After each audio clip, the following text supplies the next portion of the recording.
Hi friends, welcome to Satya's Lifestyle channel. இன்னைக்கு நம்ம பார்க்க போற ரெசிபி வந்து ஒரு களி ரெசிபி தான் பார்க்க போறோம். வெந்தய களி தான் இன்னைக்கு பார்க்க போறது. நல்ல இந்த சம்மருக்கு நம்ம உடம்பு ரொம்ப ஹீட்டா இருக்கிறதுக்கு இந்த மாதிரி வெந்தய களியா செஞ்சு நம்ம எடுக்கும்போது உடம்பும் நல்ல குளிர்ச்சியை கொடுக்கும். உடம்புக்கும் ரொம்ப நல்லது. ஈவினிங் ஸ்நாக்ஸா நம்ம இதை செஞ்சு கொடுக்கலாம். இல்லை மார்னிங் பிரேக்ஃபாஸ்டா கூட இதை செஞ்சு சாப்பிடலாம். இதில் உடம்புக்கு குளிர்ச்சின்னு மட்டும் இல்லாமல் வயிற்று புண்ணு எல்லாத்தையுமே ஆத்துறது இந்த வெந்தயம். அதனால் இதை நல்லா இந்த மாதிரி களியாக செஞ்சு வீக்லி ஒன்ஸ் இந்த மாதிரி நம்ம எடுத்துக்கும் போது நல்லா க்யூர் ஆகும். இது எப்படி பண்ணலான்றதையும் நம்ம பார்க்கலாம். இந்த வெந்தய களி பண்ணுறதுக்கு நான் வந்து இந்த கரண்டியால் ஒரு கரண்டி போல் வெந்தயம் எடுத்திருக்கேன். இந்த வெந்தயம் வந்து நல்லா வறுந்து வர வரைக்கும் நம்ம வறுக்கணும். நல்லா அதோட ஸ்மெல்லு நல்லா வரணும். அது வரைக்கும் நம்ம இதை வறுத்து எடுத்துக்கணும். இது நல்லா கலர் மாறுற அளவுக்கு நல்லா வறுத்தாச்சு. நல்லா வாசமும் வர ஆரம்பிச்சிருச்சு. இதை வந்து நம்ம தனியாக எடுத்து வச்சிடலாம். இப்போ நம்ம எந்த கரண்டியால் வெந்தயம் வந்து ஃபுல் எடுத்தோமோ அதில் ஒரு அரை அளவுக்கு நான் வந்து கருப்பு உளுந்து எடுத்திருக்கேன், முழு உளுந்து. இதையும் நம்ம நல்லா வறுத்து எடுத்துக்கலாம். இதுவும் நல்லா வாசம் வர அளவுக்கு இதை நல்லா வறுத்துக்கலாம்.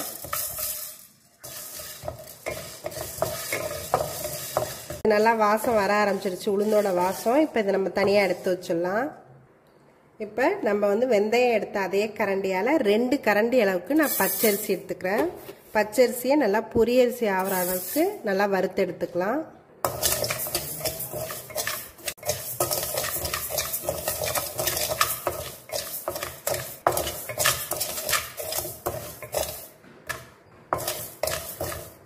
நல்லா பொரிஞ்சு வந்துட்டு இருக்கு. இது கூடவே நான் ஒரு ஏலக்காவும் சேர்த்துக்கிறேன்.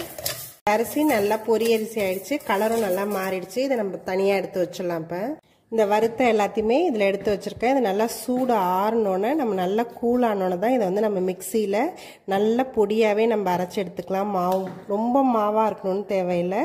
கொஞ்சம் லைட்டா ரவை பதத்துக்கும் கொஞ்சம் கீழே இருக்கிற மாதிரியும் ரொம்ப மாவா இல்லாத மாதிரி நம்ம இதை அரைச்சி எடுத்துக்கலாம். நான் வந்து கருப்பட்டியை நல்லா பாகா காய்ச்சி எடுத்துக்க போகிறேன். நான் இதுக்கு வந்து நம்மளுக்கு ஒரு 100 கிராம் அளவுக்கு தேவையானது போதும். நான் வந்து ஃபுல்லாக இருக்கனால ஒரு இது ஃபுல்லாகவே கரைச்சி எடுத்துக்கிறேன். இதுலேருந்து நான் 100 கிராம் மட்டும்தான் யூஸ் பண்ண போகிறேன்.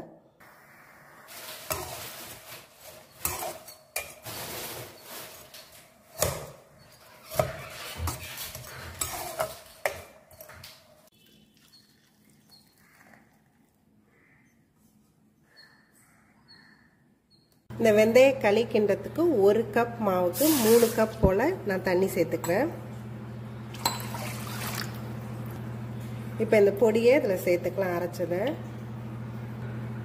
இது நல்லா கட்டி இல்லாமல் எல்லாத்தையும் கரைச்சிக்கலாம்.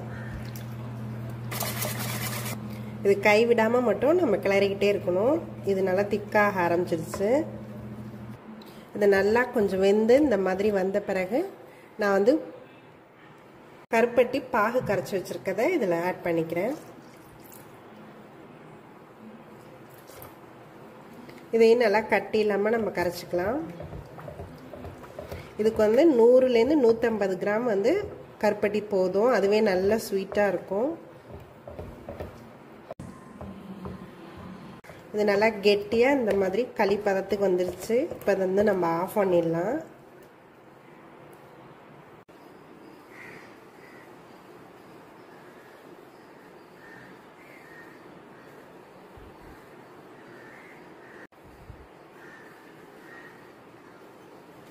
இந்த வெந்தய களி ரெடி ஆயிடுச்சு. இதில் நல்லா நல்லெண்ணெய் ஊற்றி நம்ம நல்லா இதோட சேர்த்து நம்ம சாப்பிடும்போது இது டேஸ்ட் நல்லாயிருக்கும். ஈவினிங் ஸ்நாக்ஸாக கூட இதை நம்ம பசங்களுக்கு செஞ்சு தரலாம். இதில் கசப்பு எதுவுமே தெரியாது. நல்ல டேஸ்ட்டாகவும் இருக்கும். நல்லா உடம்புக்கும் ரொம்ப ஹெல்த்தி. இதை நீங்களும் உங்கள் வீட்டில் செஞ்சு பாருங்கள். என்னோடய வீடியோஸ் எல்லாத்தையும் பாருங்கள். மறக்காமல் எங்கள் சேனலை சப்ஸ்கிரைப் பண்ணுங்கள். தேங்க்யூ ஃபார் வாட்சிங்.